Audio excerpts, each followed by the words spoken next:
Yes, so yeah, before I talk about KPI rollup in SquaredUp, I'd like to take just a little bit of time to cover monitoring and health rollup in SquaredUp. So this is an overview dashboard that contains some key metrics from a microservice called the order service. So for example, here we have the SLO duration, which indicates the response time of that service. It's using AWS CloudWatch to measure the Lambda function duration. And that's a key metric, and it is being monitored as represented by the dot here next to the tile. In this case, it's actually a monitor that's failing and in a red state. If I explore the dashboard and if I go to the monitoring tab, we can see on the right-hand side that the error threshold is set to 600 milliseconds, and that's clearly exceeded because it's currently at 666. And that's the foundation of monitoring. You add a monitor on a dashboard tile. If I close this tile, now if we can basically briefly talk about the health rollup now in SquaredUp. The health rollup takes all the monitors that you've configured on dashboard tiles, like here, and across your workspaces to basically build a complete health snapshot across your organization. So this dashboard also contains more monitors, as we can sort of see, like the error rate and the just more the errors per second. And we can see the dashboard overall health is red, and that's basically inherited from the duration monitor that's red, and in turn the workspace has also turned red. So that's what we mean by health rollup.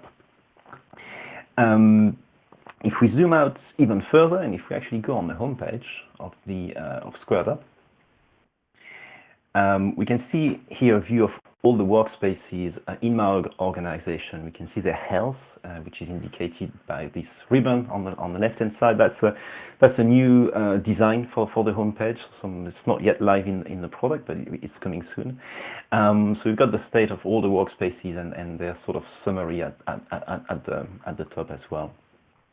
And so that view lets me see at a glance, the state of my entire organization's IT and digital operations. Now, as a quick reminders of what workspaces are a way to logically organize all your dashboards and data, and they can represent, an application, a service, a component, and a team.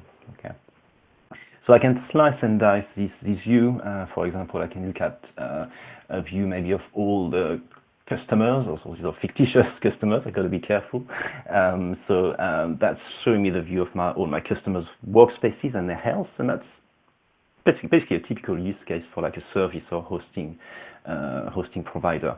Or I may want to see the health of all the microservices and components that are underpinning one of our important applications. We call it the Lego Swag Store application. So what I can do is use the tags and sort of filter down by the Swag Store application, and that views and shows me all the components and microservices that form part of that application.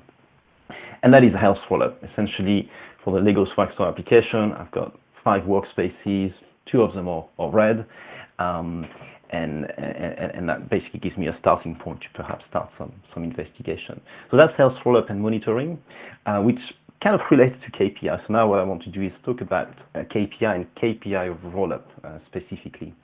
Because typically we like to see information that we can sort of process more easily, one number that can tell us maybe the full story.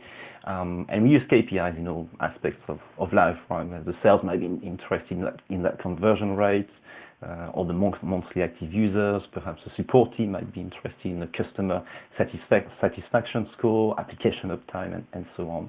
So although this view here is useful to see the health of my workspaces, I'd also like to see key value, key number for those microservices, perhaps KPIs that I can relate to, maybe even share to my colleagues or stakeholders. So let's take a closer look at KPIs in SquaredUp.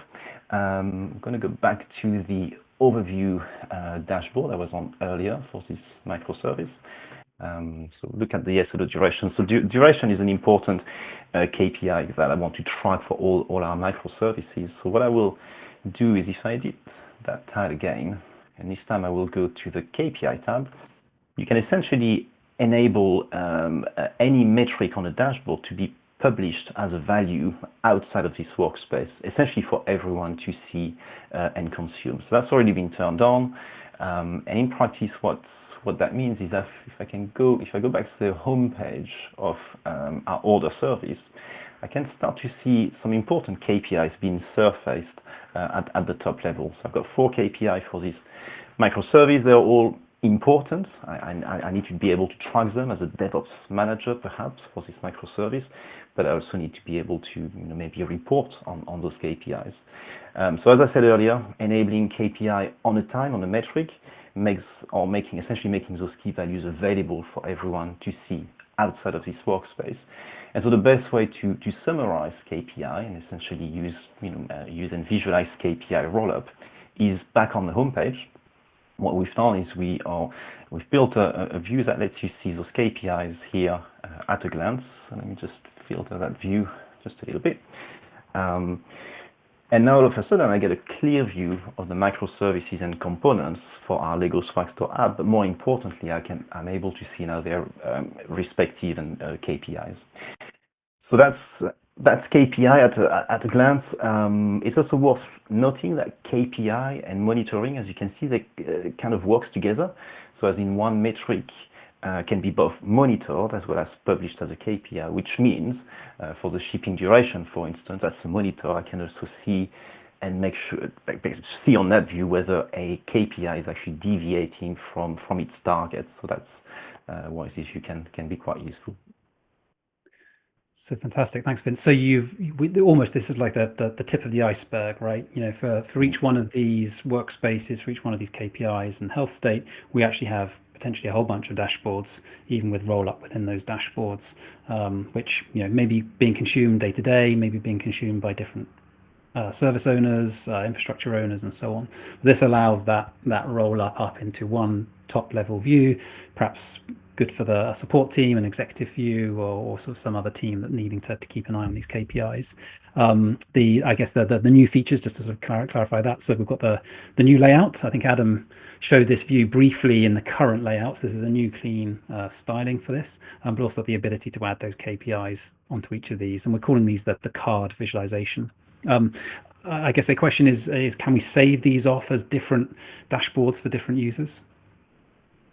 Yes, we can, absolutely. So this is obviously something that we've got planned. So the KPI view that I've sort of demonstrated, that what you can see is going to be available sometimes next week, and then thereafter we have a roadmap to improve that. So 2 features in particular that we've got planned to answer your question, Rich. The first one would be the ability to save multiple views of this homepage. So you might have a KPI view of all your customers, or you might have maybe a monitoring view for all your applications. And then the second feature that relates to your question as well is you'd be able to add those cards on dashboards so that they can be shared, like you can already do that today on shared dashboard. All right, great. Look forward to seeing that come out. So this, the scenario you talked us through here was a bunch of microservices contributing to an overall application. This is our Lego Swag Store that we take off to events and do some Lego building. And I think the view here is very clearly showing you've got both an issue with the API gateway, but more specifically the order service, and we can see immediately that there's an issue with the duration that's exceeded our sort of SLO. So super clear to be able to pinpoint perhaps a performance issue, within an application topology. What are sort of the other use cases for KPIs in this rollup? You mentioned a few, like across our business we have a number of different KPIs, some of them technical, some of them non-technical. But how do you see this being used beyond just that sort of application KPI view? Yeah, sure. I think that the main use case probably that comes to mind is real-time reporting. So the ability to surface, again, your key metrics for things that you are responsible for. So, for example, if you're maybe a service provider or hosting provider, you might want to look at your customer workspaces. And here it can show the most important KPIs at a glance that I care to track for my customers. So for instance, I care about the cost of running their application, their operations. That's represented by the Azure cost KPI customers. But I also care about their satisfaction. So you can see that customer service isn't too happy. A score of 2 out of 5 on the CSAT isn't very good, but that essentially lets you pinpoint where a problem might be and whether you're you're meeting your SLAs essentially. Another use case that we sort of seen, I'll try to reproduce here, is if I actually look at a view of my teams, and if I pick out, let's say the DevOps teams, so that's probably representing a large organization with multiple teams. This view is showing the same three KPI across all of the teams. So the teams have been sort of mandating to publish those three KPIs for reporting purposes. So those are change failure rate, lead time average, MTTR, this kind of akin to DORA metrics, if you want. And it's very useful here because you can see at a glance, perhaps I think it's team 7 is doing okay on change failure rate, not too good, but they're actually fixing their problems quite quickly. So they kind of, build quick, break things and fix quick. So that's okay. Whereas team 9 here, the one in red that you can see probably sort by health, that would be more useful. Clearly has got some issues that need to be addressed. That view is quite useful to sort of give you that picture, maybe every morning, every week, at a glance of what are the area in your business that you should be or in your team that you should care about. Yeah, and tying that into what Adam showed us at the beginning there, some of these metrics could be coming from some CSV data, maybe a spreadsheet, or maybe just some static data that each team is having to update and publish, but it sort of rolls up to this view here, whereas other teams might be plugging into, say, Azure DevOps or Jira. It doesn't have to be the same from team to team, right? So KPIs also allows us to standardize those metrics across workspaces. I guess if we were to relate that to application topology, one metric could come from CloudWatch, because that's kind of a response time of a Lambda function up in CloudWatch. Another could come from Azure Monitor, or maybe another even from SCOM if it's an on-prem dependency. But you can still roll those up independently of the data source into one view. And Adam gave us a teaser, but I can see a map button in the top right there. Do you want to give us a flavor of how we can piece all this data together into a topology view?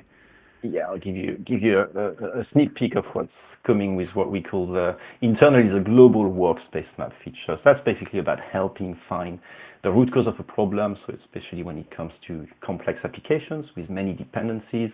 So here, if I switch to the map view, I referred earlier to our Lego Swag Store application. Now that application is actually made up of several dependencies, some of which we just looked at, the order service, for instance. So we knew the order service was red, and what that view lets us do is two things, I guess. You can see the KPI, obviously still in that view, that's still important, but you can also start to work out the dependencies between the services, and it turns out that the API gateway is dependent on the order service. That was red on the previous view, but the previous view didn't sort of tell us that the order service was actually causing the API gateway to be red, and therefore the application to be red. So those dependencies are useful here, because they basically let you pick out the lowest, let's say the lowest failing entity, which in that case is the order service, as probably the one that would help me maybe solve the root cause of all of my issues with the Lego Swag Store application. So what I can do from this view, beyond just interacting with it, actually do something useful, which is drill down to the order service, pick out what's wrong with it. The SL duration has exceeded the threshold. So we're back on the dashboard we were looking at earlier. And then from this dashboard, I can then derive some conclusion. I can see at the bottom that there was a recent release made to production that could have caused the duration of that Lambda to exceed its threshold. So what I can do now with this dashboard is basically share it or escalate that issue to the DevOps or the dev team that's looking after that service, and highlight that there was a recent release. Maybe something is failing because of it.